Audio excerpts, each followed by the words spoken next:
Então, a superstição se pode dividir principalmente em 3 formas, e estou seguindo o Catecismo da Igreja Católica. Tinha alguns autores muito importantes, né? São Tomás d'Aquino, Santo Afonso Maria de Ligório, são tudo doutores da Igreja, que dividem às vezes a superstição ainda em mais formas, mas se podem reagrupar nessas 3 grandes formas que eu vou dizer. A primeira é a idolatria, quando divinizamos alguma criatura que não é divina. E adoramos e damos adoração, coisa que só é devida a Deus, estamos dando para uma criatura. E o Catecismo também explica, isso pode acontecer até com atividades, com coisas da vida humana, né? Tem gente que faz do trabalho o seu ídolo, o seu Deus. Tudo é em função do trabalho, né? Ou até de coisas muito boas. Normalmente o homem acaba idolatrando coisas boas, mas que não são Deus, né? Tem gente que a idolatria da saúde, então vai na palestra todo dia, ou futebol, ou pode ter tanta coisa que, sem você ter cuidado, o seu coração põe isso em primeiro lugar na sua vida. Esse é o seu ídolo, né? O dinheiro é o clássico, né? Tem a escritura, a palavra que diz que a avareza é uma idolatria, muito claro, né? Pronto. Essa é bastante evidente que é muito má e não causa grande dificuldade em geral ao povo de Deus perceber que a idolatria é um pecado que ofende a Deus, né?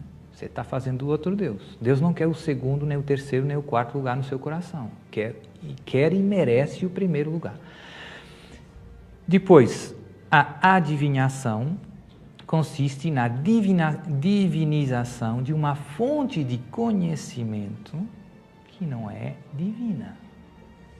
Quem me ilumina não é a palavra de Deus, mas uma fonte de conhecimento. Eu vou procurar luz para a minha vida, informações, lá em todos os ritos, na ler a palma da mão, no lançar os búzios, na astrologia, nos horóscopos, né? Vou procurar uma fonte de conhecimento, uma luz para a minha vida, para guiar os meus passos, para saber que não é Deus, né?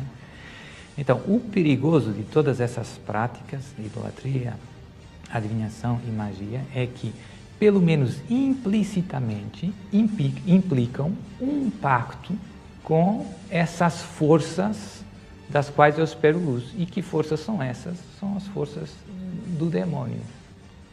Por que tem tanto sucesso, tantos adivinhos, né? Se fosse só besteira, só bobagem, passado 100 anos já não tinha mais, né? Por que tem tanto sucesso? Porque você vai lá e ele que não conhece você de lado nenhum começa contando coisas verdadeiras da sua vida. E você vê que ele sabe o que não tem modo de saber. Como é que ele sabe isso? Com a ajuda dos demônios. Padre, mas o Senhor aí diz isso? Onde é que isso está na Escritura? Tem um montão, no Antigo Testamento, tem muitas passagens na lei de Moisés, por exemplo, em que proíbem fortemente todas essas práticas de adivinhação e de magia. Tinha inclusivamente uma pena de morte para quem fosse apanhado invocando os mortos, por exemplo. Lapidação, a mesma pena dada ao adultério. Por que que Deus... Por que essa pedagogia de Deus? Porque estamos mexendo com o fogo. Você não pode dizer, eu acredito no que Deus diz, na palavra de Deus, mas, pois na prática, quem me resolve os problemas do dia a dia é a astrologia, a carta astral, isso é que me resolve.